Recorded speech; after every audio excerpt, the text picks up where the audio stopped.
Hello everyone, this is Rohini from Rajko jewellers. ఈరోజు వీడియోలో వచ్చేసి మీకు చూపిస్తున్నానండి ఒక రీమాడిఫైడ్ జ్యువెలరీ అనమాట. ఇది వచ్చేసి ఆఫ్టర్, మీకు ఫస్ట్ బిఫోర్ చూపిస్తాను. ఇగో చూడండి, ఫస్ట్ ఇదొక చైన్ అండి వాళ్ళది. దీన్ని మనం ఇలా మాడిఫై చేసాము. అసలు మనం గుర్తుపట్టలేము కూడా, ఓన్లీ షేప్స్ అవన్నీ సేమ్ ఉంటాయి.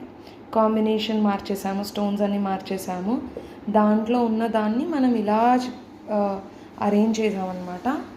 సో ఎంత ఎలిగెంట్గా, ఎంత నీట్గా వచ్చిందంటే చాలా బాగుందండి. చిన్న చిన్న యాడ్ ఆన్స్ చేసాము ఐటమ్కి తగ్గట్టు. ఇది చాలా ఓల్డ్ పీస్ అంట అండి. కస్టమర్ ఎక్కడో మర్చిపోయారంట, సరదా దొరికింది, సో వాళ్ళు ఇలా చేయించుకున్నారు. సో దీని డీటెయిల్స్ ఏదన్నా కావాలన్నా, మీరు ఇంకేదైనా మోడిఫికేషన్ చేయించుకోవాలన్నా, లేదంటే ఏదైనా కస్టమైజ్డ్ జ్యువెలరీ చేయించుకోవాలనుకున్నా, స్క్రీన్ పైన కనిపిస్తున్న నెంబర్కి కాల్ చేయొచ్చు, వాట్సాప్ చేయొచ్చు. Do follow. Thank you.